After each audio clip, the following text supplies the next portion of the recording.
weather team keeping tabs on conditions all along the coast. Meteorologist Rob Nicotola is live in Cocoa Beach, Florida right now. Rob, give us a picture. What does it look like there?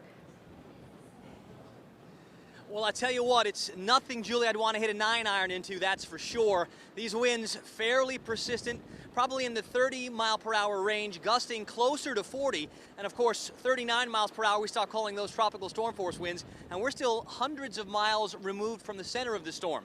Now, when we got to Cocoa Beach about an hour and a half ago, there were a couple of squall lines we dealt with, some of those outer bands. And it rained hard in buckets for 15-20 minutes, then stopped. Right now, we're in a lull. Although I've got a scream on the microphone, and we've got this high-tech plastic bag here protecting our equipment, so that'll tell you what kind of weather we're encountering in a lull. When it's going to get worse, and it will, of course, we're going to find more to talk about and more to deal with.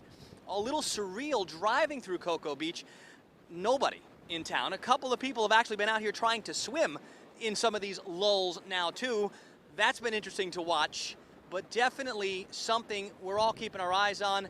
It almost doesn't feel real out here right now, but the wind and the rain, it's certainly been for real, and we expect a lot more as we work our way into the evening hours here near Cocoa Beach, but really overnight and tomorrow morning working its way up the coast, guys. And Rob, how was the drive going over there, and how have conditions changed since then?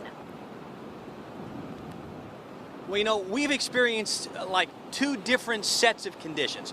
When we left Tallahassee, we noticed a bunch of cars moving along I-10 heading west. That was good, right? They're getting out of harm's way. As we turned down I-75, the stream of traffic was more north, also good. We had a bunch of emergency services vehicles sort of caravanning with us, or at least we kind of tagged along with them. And then when we got to I-95, there was some pretty significant traffic jams leaving parts down where we are here in Cocoa Beach, and that's excellent.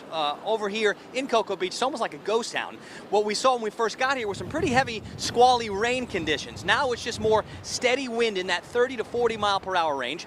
We're at pretty close to low tide right now, so we're not seeing the water up the beach up there near where those garbage cans are, but that will likely happen as we get towards high tide tonight as the water starts coming up. One other thing to look at would be way up there in the sky. It was looking a lot lighter at 5 p.m. Now it's looking a lot meaner and a lot darker. I just checked my radar on my phone, and it looks like there's another band coming this way. Maybe we get out of here before that one starts bringing us a bunch of rain. Maybe not. We'll let you know.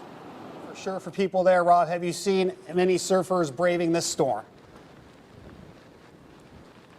Well, there was one or two clowns out here a little earlier ago, but the winds have really started picking up in the last 15-20 minutes. Remember that lull we were talking about at 5:30? It's gone. The skies have gotten real dark. I wouldn't say it's raining super hard right now, but the rain, the way it's blowing, it feels like being hit with little tiny pebbles. Now, as far as this wind goes, before it was in that 25 to 35 mile per hour range sustained. Now it's up over 40. It's hard to stand up. I'm not the biggest guy in the world, but it's a little hard to stay upright right now. The wind is kind of pushing, and the skies are getting darker. This is going to be one of those little squall lines with one of those bands. There will be many, many more. And if you take a look out at the beach, you can see some of the sand blowing across the beach. So the erosion is beginning, and there's going to be a lot more of it as we go through tonight and into tomorrow. We are still many, many miles away from the core of this storm, and that is a really important distinction. This is hundreds of miles away from where all the worst of the weather is. And it's kind of nasty out here now, and I think at some point it's going to get worse, not better.